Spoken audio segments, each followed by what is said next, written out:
자, 지난 시간에 우리는 대륙판과 대륙판의 수렴형 경계, 대륙판과 해양판의 수렴형 경계, 근데 그거를 일본 해구 스타일하고 안데스 산맥 스타일 두 가지로 나눠서 알아봤어요. 자, 이번 시간에는 해양판과 해양판의 수렴형 경계, 그다음에 발산형 경계, 보존형 경계 이렇게 세 가지에 대해서 알아보도록 할게요. 자, 해양판과 해양판의 수렴형 경계. 두 판 다 해양판이면은 밀도가 어떨까요? 똑같겠지. 비슷할 거예요. 똑같진 않더라도. 자, 그런데 그러면은 대륙판 수렴형 경계처럼 두 판이 스콕산맥을 이루면서 어느 하나가 다른 하나 밑으로 섭입하지 않고 그렇게 두 개가 딱 맞물려 갖고 스콕산맥을 형성하지 않을까 이렇게 생각하는 것도 충분히 가능하죠. 자, 근데 우리는 물리나 수학 이렇게 아주 이론에서부터 출발하는 학문이 아니기 때문에 실제로 이런 현상이 나타나는 지역 그걸 보고서는 판단할 수밖에는 없다.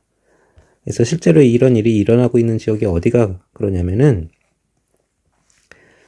자, 여기가 그래요. 여기 유라시아판 대륙판이 있고요. 그 밑으로 필리핀판이라고 하는 해양판이 파고 들어가고 있죠. 이렇게. 그 다음에 그 뒤에서 태평양판이라고 하는 또 다른 해양판이 필리핀판 밑으로 이렇게 파고 들어가고 있어요. 섭입하고 있어요. 그러니까 요 필리핀판이라는 해양판하고 태평양판이라는 해양판이 히말라야 산맥처럼 두 판이 스콕 산맥을 이루는 게 아니라 그냥 한 판이 다른 판 밑으로 섭입을 하고 있다는 거지.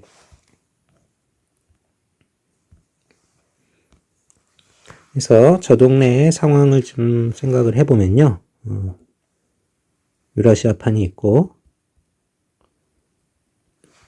그 뒤로 필리핀판이 섭입하고 있고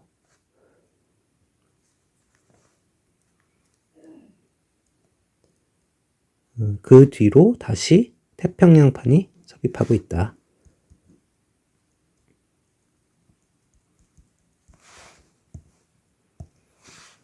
그 위는 바다가 될 거고요. 자, 그래서 해양판과 해양판의 수렴형 경계, 그거는 요 지역이 되겠죠. 요 지역이.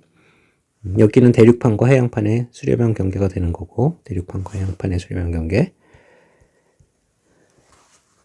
자, 그래서 여기서 나타나는 양상은 일본 스타일의 대륙판, 해양판 수렴형 경계랑 거의 같다고 보시면 돼요. 일본 스타일도 어땠어요? 유라시아판 끝자락에 해양판 성향의 판 쪼가리가 붙어 있었고 그 뒤로 해양판이 섭입하는 거였잖아요. 그죠?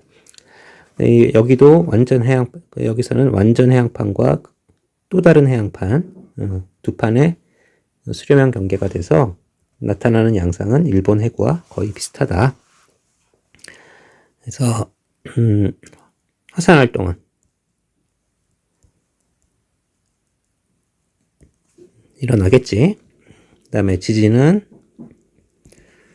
역시 천발도 일어나고 신발도 일어나고 그 다음에 주요 지형도 똑같아요.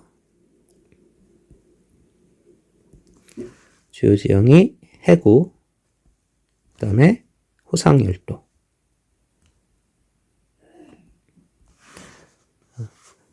그 예가 되는 게 필리핀판과 태평양판이 수렴하는 마리아나 해구.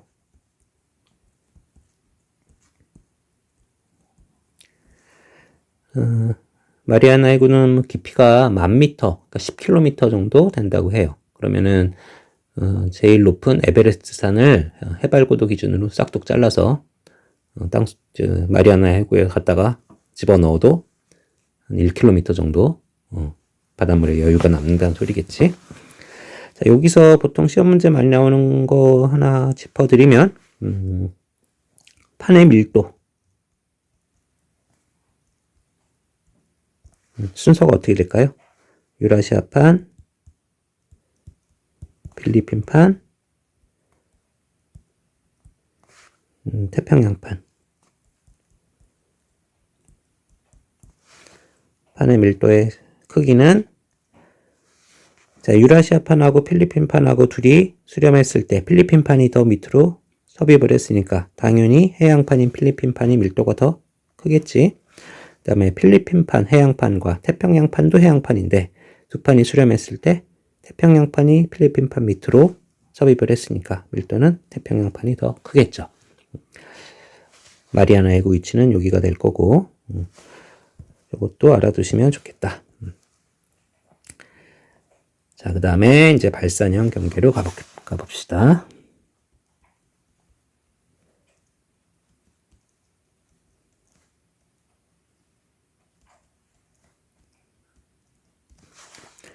자, 발산형 경계는 왜 뭐 대륙판, 해양판 이걸 구분을 안 했냐면 일단은 시작은 대륙판에서 시작한다고 생각을 해봅시다.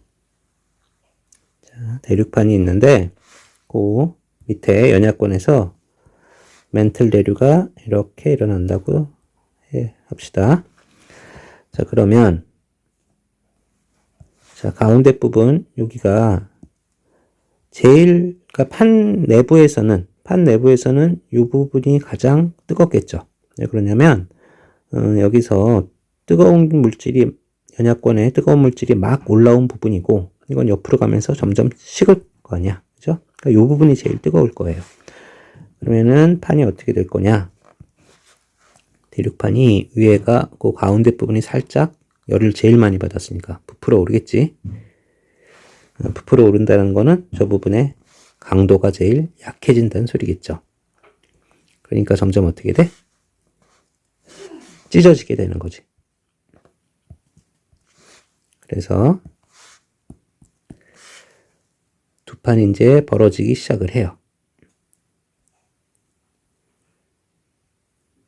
그래서 단층이 막 발생을 하기 시작을 하면서 두 판이 벌어지기 시작한다. 그러나 아직은 한 판이에요. 그래서 멘틀 대류는 여전히 일어나지만 대륙판이 아직은 한 판. 그러니까 지금 왼쪽은 뭐 저기 아프리카판, 오른쪽은 남아메리카판 이렇게 구분이 되는 게 아니라 두 판이 아직은 한 판으로 연결이 되어 있다. 그런데 지금 이 부분이 움푹 패이게 되잖아요. 패이게 되면서 이 안에 지하수 같은 게 스며들고 빗물이 고이고 하면서 호수가 형성이 되죠. 근데 이거를 3차원적으로 생각하면 어떻게 될까요?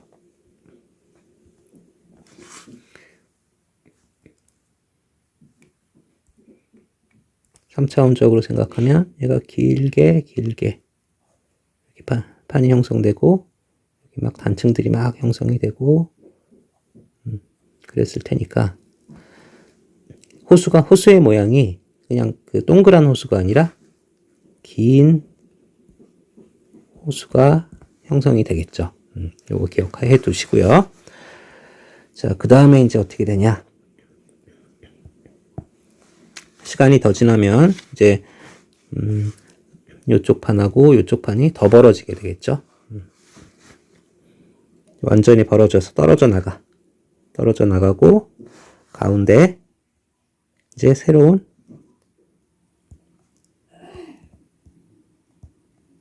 해양판이 형성이 되겠지.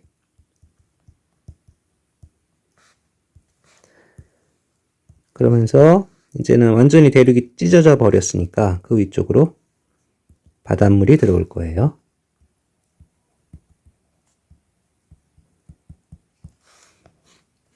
그래서 지금 이 상태에서는 그냥 더 이상 호수가 아니라 역시나 좁고 긴 바다가 형성이 될 거다.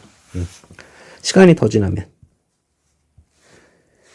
이제 완전히 대륙판하고 이쪽 대륙판은 완전히 멀어질 거고 가운데 해양판도 넓게 형성이 되겠죠.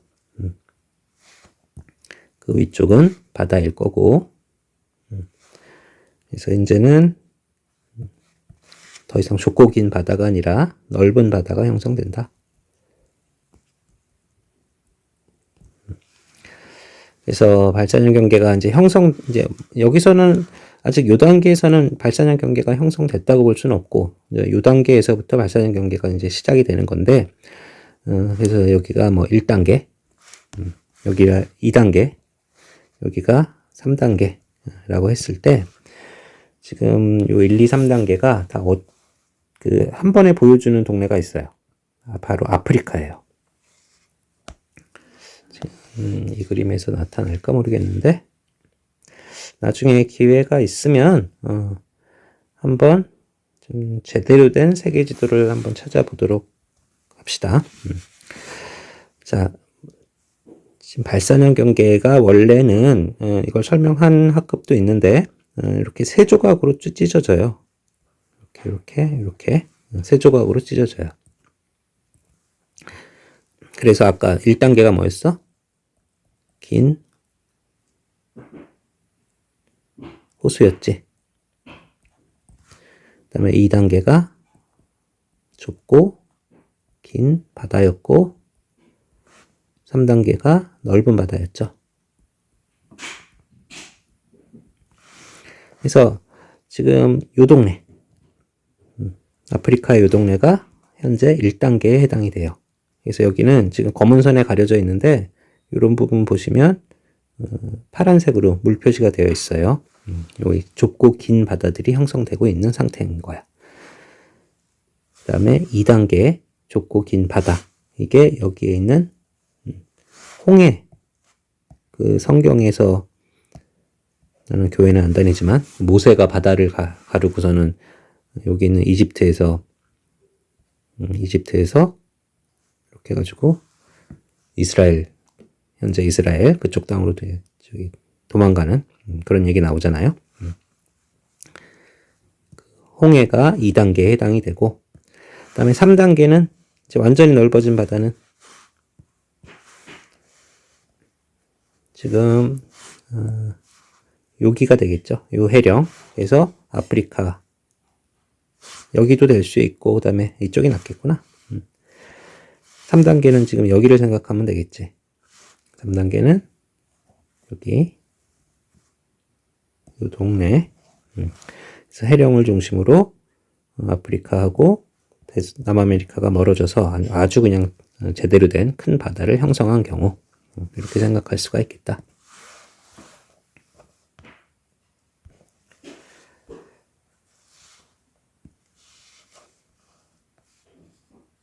이해되시죠?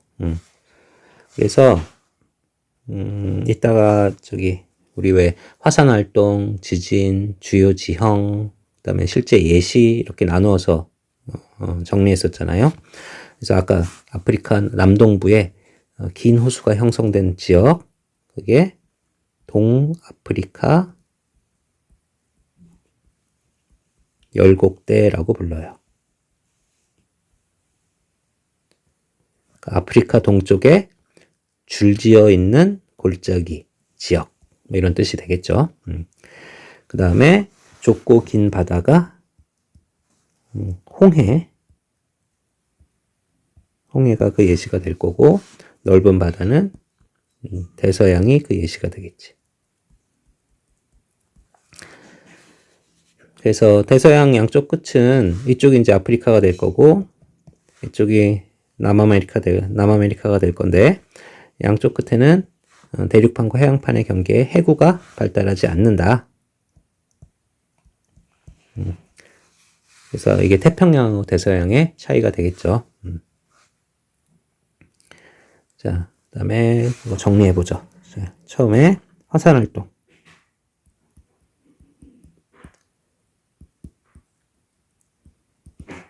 일어나겠지?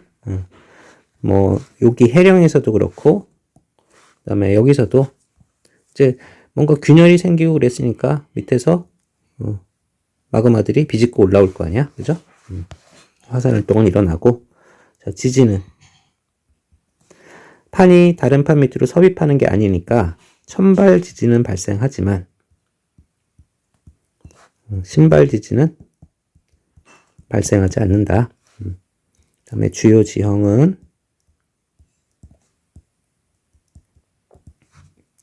자, 해령이 있을 거고요. 그다음에 해령도 이게 아무리 그래도 해양판이 얇다고 해도 판인데, 그래서 해령의 중심부에는 이 그래도 두꺼운 해양판하고 그래도 두꺼운 해양판 두 개가 만났으니까 중심부는 그냥 이렇게 산봉우리처럼 뾰족한 게 아니라 살짝 이렇게 파인 골짜기가 형성이 돼요. 다시 생각해 보면 이쪽의 돌판하고 이쪽의 돌판이 두 개가 현재 맞대고 있는 상황이고, 물론 밑에서 멘틀 대류가 일어나면서 벌어질 거지만 여기하고 여기가 살짝 이렇게 벌어진 골짜기가 나타난다. 입체적으로 보면은 긴 골짜기가 나올 거 아니야, 그죠? 그래서 저거를 뭐라고 부르냐면 V자형 열곡이라고 불러요.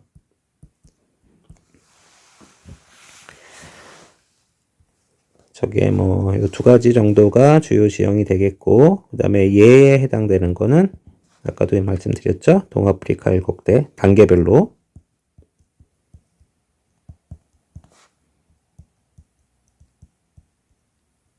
그리고, 홍해. 그리고 대서양. 단계별로 이렇게 나누어진다. 그 다음에 단층 얘기를 좀 해볼까요? 단층 얘기.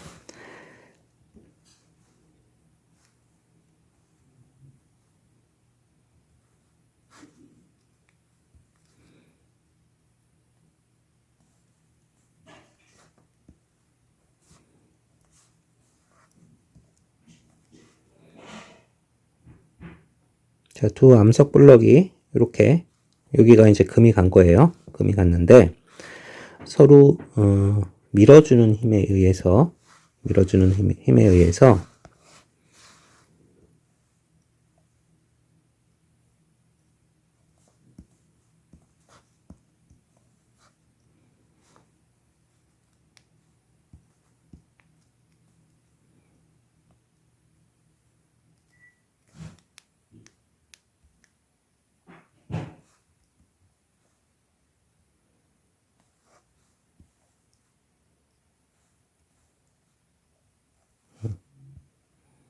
한쪽 블럭이 다른 한쪽 블럭을 타고 이렇게 올라갔을 경우,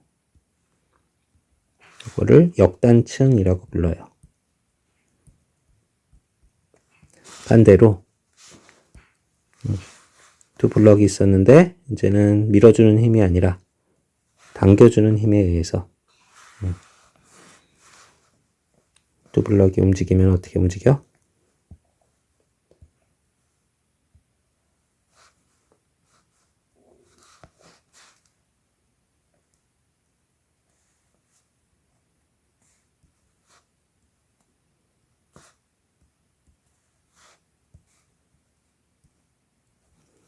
그래서 한쪽 블럭이 다른 쪽 블럭을 이렇게 타고 내려오겠죠. 이거는 정단층이라고 불러요.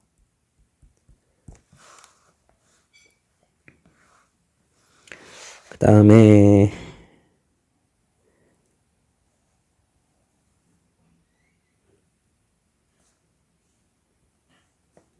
이런 경우도 가능하겠지?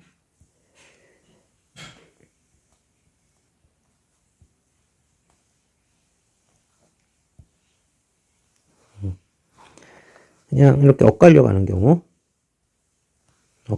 경우는 그냥 단층 분류상으로는 이거는 주향 이동 단층이라고 불러요.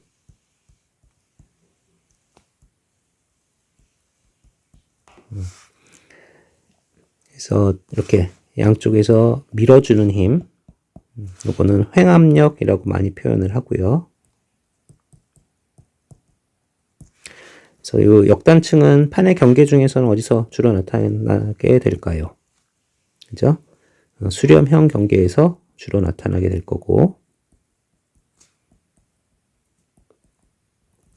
그 다음에 정단층은 이거 뭐 장력이라고 부르기도 하는데, 뭐 엄밀하게는 조금 좀 맞는 표현은 아닌 것 같긴 한데, 이렇게 당겨주는 힘, 보통 장력이라고도 많이 표현은 하긴 하는데, 뭐 정확한 표현은 아니라고 생각이 들어서 여기 뭐 글씨로 적진 않을게요. 요거는 이제 이런 정단층은 주로 판의 경계와 연관지어 생각한다면 어디서? 발산형 경계에서 주로 나타날 거고,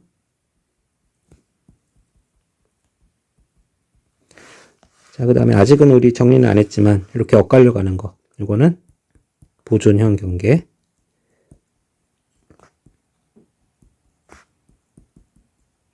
특히나 보존형 경계에서 나타나는 이런 주양 이동 단층은 뭐라고 불러?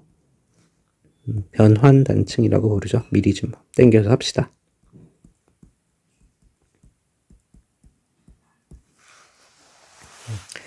단층도 판의 경계와 연관지어서 좀 보기, 기역, 니은, 디귿 이런데 간혹 나올 수 있다. 좀 기억을 해두자.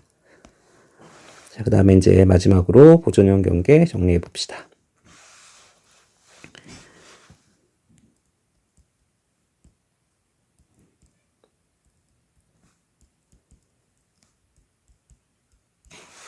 자, 보존형 경계는 그 독자적으로 어떻게 존재한다기보다는 발산형 경계에 딸려오는 판의 경계라고 생각할 수 있어요. 예를 들어서 지구가 그림을 보면서 얘기할까요?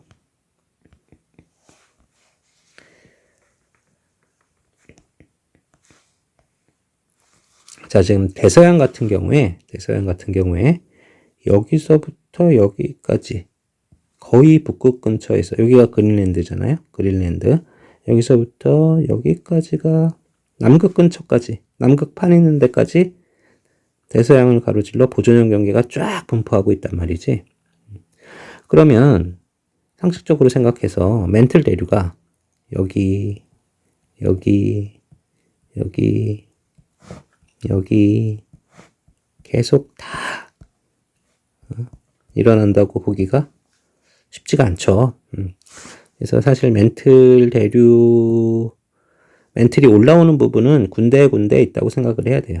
한 줄기로.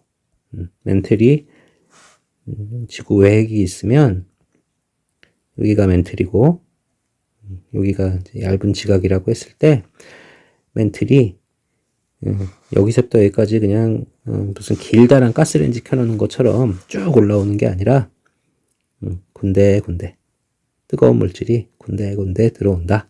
그러면 그거를 이제 위에서 봤을 때 여기서 벌어지는 거, 여기서 벌어지는 거, 여기서 벌어지는 거, 여기서 벌어지는 거가 쭉 연결이 됐다. 이렇게 보셔야 될 것 같아요. 자, 그러다 보면 여기는 북극 근처라 이거는 지구잖아. 지구가 이렇게 있고 이제 겉표면에서 대서양의 발산형 경계를 보고 있다고 칩시다. 그러면 여기서 벌어지는 거는 일단은 공간도 부족하죠. 그죠? 근데 여기는 반면 적도 부근은 공간도 많고 벌어질 여지가 좀 많지. 그러면 이쪽에 발산하는 속도와 이쪽에 발산하는 속도가 똑같다고 보기가 어려워요. 그러다 보니 이제 뭔가 좀 구간을 나눠서 발산을 해야 될 거란 말이야. 그래서 이건 뭐 약속은 아니지만 보통 이런 식으로 많이 표현하는데 발산형 경계는 선 두 개로 표현하는 경우가 많아요.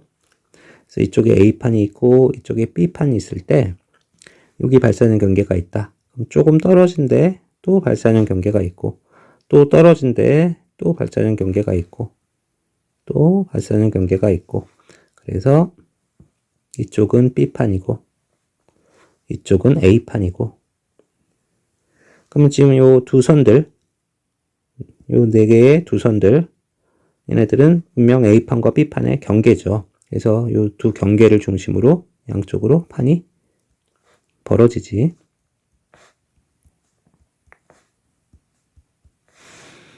자, 그런데 이 발산형 경계 하나와 또 다른 발산형 경계 이 사이는 어떻게 할 거냐 이거죠. 파란 선으로 연결한 이 부분. 여기도 분명 이 파란 선도 A판과 B판의 경계예요. 가령 지금 이 파란 선을 중심으로 위쪽은 A판이고 아래쪽은 B판이란 말이죠. 자, 그럼 여기서의 판의 움직임은 어떻게 돼? 이런 식으로 두 판이 엇갈려 나가는 모양을 보여준다. 그래서 이 파란 선들을 뭐라고 부르냐면 보존형 경계라고 불러요.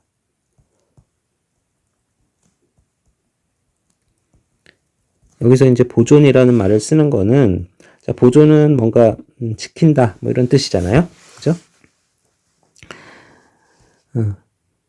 수렴형 경계에서는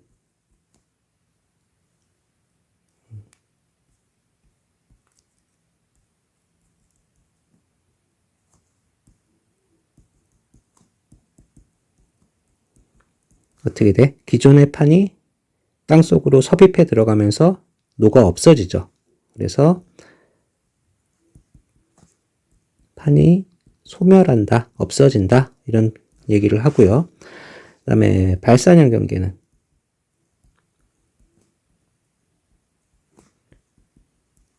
두 판이 멀어지면서 두 판 그 틈새로 지각의 그 마그마 물질이 올라와서 새로 굳어지면서 새로운 판이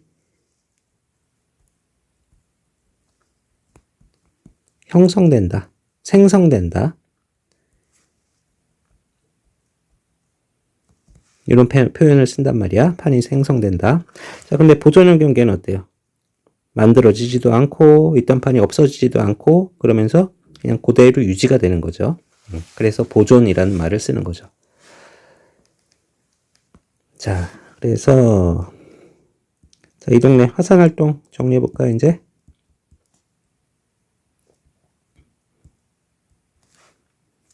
자, 발산형 경계에서 화산활동이 일어났던 거는 두 판이 벌어지면서 그 틈새로 마그마가 비집고 나오는 걸 얘기했어요. 수렴형 경계는 한 판이 땅속으로 깊이 들어가면서 온도가 올라가니까 기존에 있던 판이 녹으면서 마그마가 형성되고 그게 분출하는 걸 얘기했어. 반면 보존형 경계는 땅속으로 들어가서 녹는 것도 없고 틈이 벌어지지도 않고 그러니까 화산활동은 없다고 보는 거죠. 그 다음에 지진은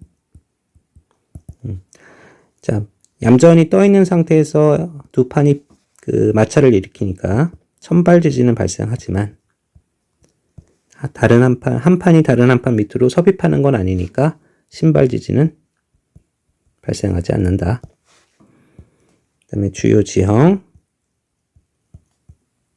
아까 말씀드렸죠. 여기서 이렇게 단층의 분류학적인 이름은 주향이동 단층이지만 이게 판구조 운동과 관련해서는 뭐라고 부른다? 변환 단층이라고 부른다.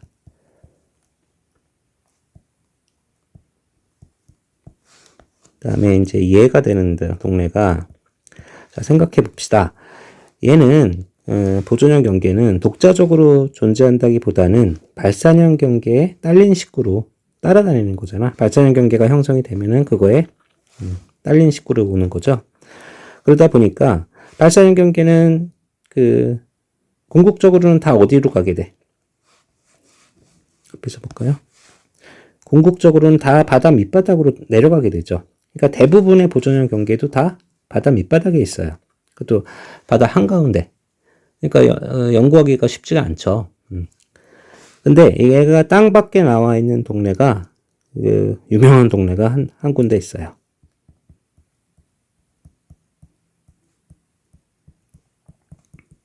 산 안드레아스 단층. 영화도 나왔죠, 이거. 뻔한 미국 헐리우드 영화이긴 한데. 자, 이거 일단 지도상에서 위치부터 파악을 해봅시다.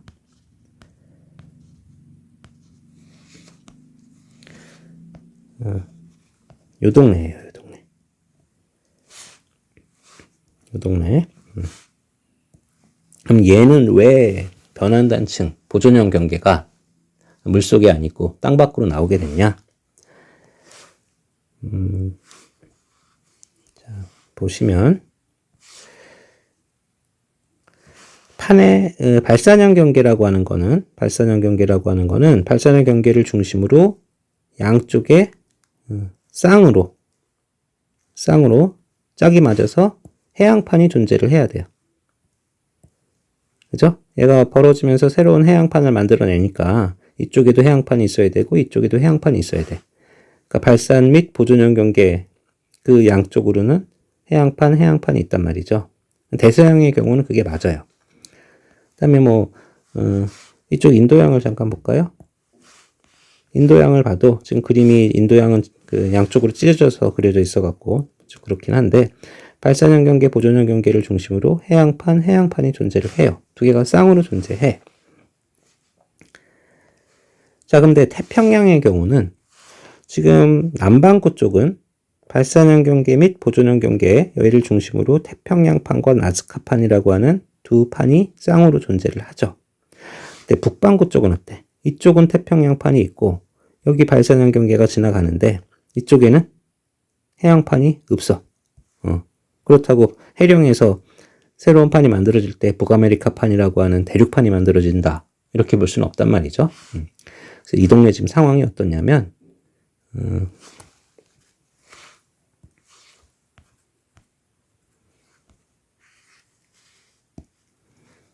이렇게 생각을 하셔야 돼요. 태평양판과 그거의 파트너가 되는 또 다른 판이 있었겠죠. 해양판이. 그 다음에 아마도 북아메리카 대륙은 여기쯤에 있어서 요 해양판이 이 밑으로 섭입을 하고 있었을 거야. 근데 어떤 이유인지 모르겠으나 그 과거의 일을 다 알 수는 없고요. 북아메리카판이 거의 판의 경계를 잡아먹을 만큼 여기까지 타고 올라와 버린 거죠.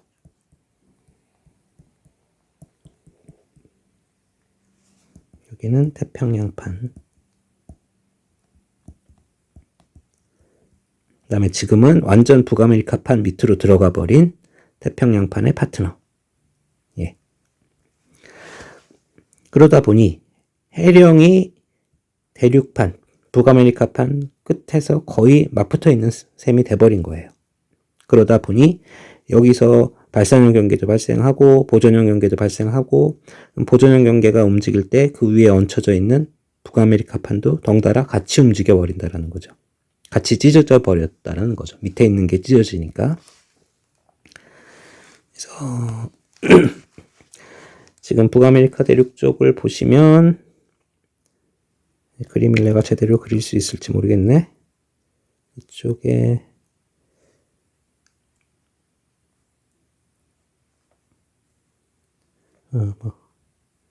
그래서 대략 이렇게 생겼는데 이쪽에 좀 이렇게 우리나라 한반도처럼 튀어나온 부분이 있죠. 그래서 이쪽에 발산형 경계가 하나 있고요. 이쪽에 또 발산형 경계가 있고 그거를 연결해주는 보존형 경계가 이렇게 지나가요. 얘가 산 안드레아스 단층이야. 그러면 이제 시간이 지나면 어떻게 되는 거야? 얘는 이렇게 움직일 거고 얘는 이렇게 움직일 거야. 그래서 내가 정확히 알고 있는지 모르겠는데 이쪽인가? 이쪽이 샌프란시스코인가? LA인가? 있고 그 다음에 이쪽에도 샌프란시스코 아니면 LA가 있어요. 그러면 수천만 년이 지나면은 두 도시가 이어져 버릴 수도 있겠죠.